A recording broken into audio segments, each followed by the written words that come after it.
Assalamualaikum warahmatullahi wabarakatuh. Kami dari tim data analisis Mix IT Up Extreme, kelompok B. Di sini kami akan memaparkan hasil analisis pelanggan untuk membantu perusahaan menyusun strategi pemasaran yang lebih tepat sasaran. Yang kita sering di sini merupakan tampilan data awal sebelum kita sering coba turun langsung polanya dari beberapa kota. Ini data itu termasuk dari umur, pengeluaran, dan pendapatan. Jadi kita coba masukkan di setelahnya mulai umur, pendapatan, pengeluaran, favoritas, dan promo. Di sini kita mulai dari membuat abu kurnya atau kurva siku. Bisa teman lihat, kita masuk ini beberapa untuk mencari dan mendapatkan rekomendasi beberapa pasar yang bisa dibuat. Oke, selanjutnya kita bisa lihat di bawahnya. Setelah kita mendapatkan bentuk grafiknya, di sini kita bisa menentukan nih. Kalau dari garis panjang kita ambil dari angka 2, angka 3, atau 4, dan angka 5. Pertama kita ambil angka 3, kita masukkan pasal dengan 3-nya, lalu di random set kita menentukan di angka 42. Di sini kita lihat kalau arinya itu 2, 0, 1, 2, 1, dua kalinya. Selanjutnya waktu ini bisa lihat. Setelah kita masukkan tanya ini merupakan pola setelah di cluster. Sedikit berbeda dari pola sebelum di cluster. Jika kita perhatikan, ini berdasarkan dengan 3 kategori K. Yang pertama K0, K1, dan K2. Oke, selanjutnya di sini kita bisa membuat datanya menjadi sedikit lebih rapi ataupun berdasarkan berupa angka numerik. Dengan cara mencari dia panel seperti ini. Jadi data frame ini ditampilkan langsung walaupun bersifat asli karena masih data baru setelah dibahas ke kelas setelah di cluster. Nah, habis itu kita melakukan evaluasi dengan single score itu menentukan seberapa bagus data yang kita ambil atau nilai yang kita ambil. Karena penurunan posturnya tajam dari K2 hingga K4, lalu mulai istilahnya. Grafik juga mendata, titik abu menunjukkan kalau itu 2,3 berada di sekitar 3. Selanjutnya kita ingin melihat data dari umur, pendapatan, skor, dan rasa, dan promosi. Kita terlihat di sini terdapat ada 3 cluster, yang pertama cluster 0, cluster 1, cluster 2. Nah, kita lihat di cluster 2, itu ini daftar visualisasinya. Kita bisa terlihat di usia itu ada rentang di rentang umur dari 20 sampai 60. Nah, untuk pendapatannya bervariasi tetapi banyaknya di rentang menengah ke atas. Dan untuk skor, customer bisa membeli menengah. Terus untuk rating, mayoritas bersedia memberikan rating yang cukup puas. Dan selanjutnya untuk rasa, ada beberapa rasa tertentu yang lebih unggul. Selanjutnya, ada cluster 1, kita berikan visualisasinya. Di sini kita bisa lihat rentang umur itu di sekitar 25 sampai 35. Bagian besar menunjukkan usia produktif. Dan selanjutnya kita lihat di grafik pendapatan. Ini cukup rata pada tingkat menengah ke atas, artinya mempunyai daya beli. Selanjutnya itu ada di diagram skor, ini menunjukkan variasi yang cukup tinggi. Sebagian pelanggan pengeluarannya sedang. Selanjutnya ada rating menunjukkan memberikan rating tinggi terhadap pelayanan. Dan selanjutnya ada rasa. Ini menunjukkan acuan perusahaan untuk men-stok variasi populer dan inovasi pada variasi kurang diminati. Selanjutnya dari cluster 0, kita visualisasikan, kita bisa lihat usianya itu ada di rentan muda sampai dewasa awal, cenderung respon terhadap promo. Selanjutnya di pendapatan. Ini pendapatan itu menengah hingga tinggi, ini menunjukkan daya beli yang stabil. Selanjutnya ada skor, itu dia lebih banyak tingkat sedang hingga tinggi, artinya aktif belanja. Selanjutnya ada rating. Rating sendiri itu ada yang memberi rating kecil sehingga memerlukan aspek atau evaluasi perbaikan terhadap pelayanan. Selanjutnya untuk rasa, ada beberapa inovasi atau evaluasi terhadap rasa yang paling diminati.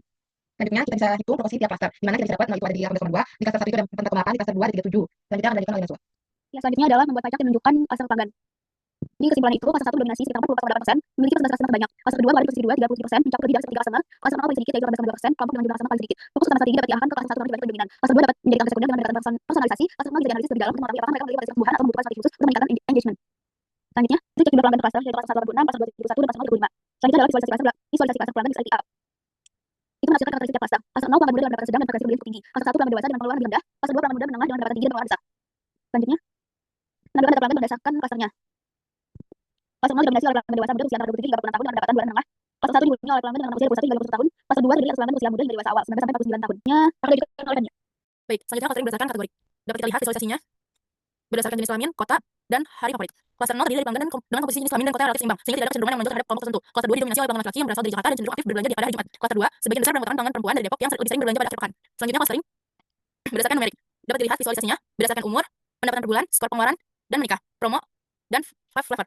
Cluster 0 pelanggan loyal berdaya beli tinggi. Pelanggan pada cluster ini memiliki pendapatan tertinggi dan cukup responsif terhadap promo. Cluster 1 pelanggan muda dan konsumtif. Kelompok ini umumnya berusia muda dengan pendapatan menengah namun memiliki rata-rata pengeluaran paling tinggi. Cluster 2 pelanggan dengan daya beli rendah. Cluster ini memiliki pendapatan dan pengeluaran paling rendah. Selanjutnya, mapping nama untuk mengelompokkan tingkat pelanggan. Yang pertama itu regular member, pelanggan muda dengan pendapatan dan pengeluaran rendah sedang, sangat sensitif terhadap harga serta responsif terhadap promo. Premium member memiliki pendapatan lebih tinggi, berbelanja rutin, menghargai kualitas dan kenyamanan, serta tidak terlalu bergantung pada promo. VIP member pelanggan dengan daya beli tinggi, sangat loyal dan lebih mengembangkan kualitas serta pengalaman dari promo. Lalu ada rekomendasi strategi untuk Mix IT Up. Fokus pada promosi harga seperti cashback, buy one atau diskon maksimal untuk menarik minat pembeli, luncurkan paket hemat atau combo deal agar mereka merasa dapat harga terjangkau. Gunakan iklan digital dan media sosial yang menunjukkan promo agar menjangkau segmen muda. Terapkan program sampel digital atau sederhana di mana pembelian berulang bisa ditukar dengan hadiah kecil atau diskon tambahan. Kedua, kembangkan program loyalitas berbasis poin atau type dengan hadiah eksklusif seperti akses varian rasa baru lebih dulu. Tawarkan promo eksklusif untuk member dengan eksklusif testing event atau member di promo. Perkuat pengalaman pelanggan di toko dengan pelanggan cepat, area nyaman, dan premium. Gunakan komunikasi personal seperti email atau notifikasi aplikasi bisa ulang tahun dan promo personal. Terapkan program VIP atau membership yang menawarkan keuntungan eksklusif seperti layanan early order, delivery, atau custom flavor. Adakan event private testing atau undangan khusus untuk menunjukkan produk baru, sediakan layanan personal, berikan reward, price tag, atau sertifikat loyalitas atau hadiah eksklusif tahunan.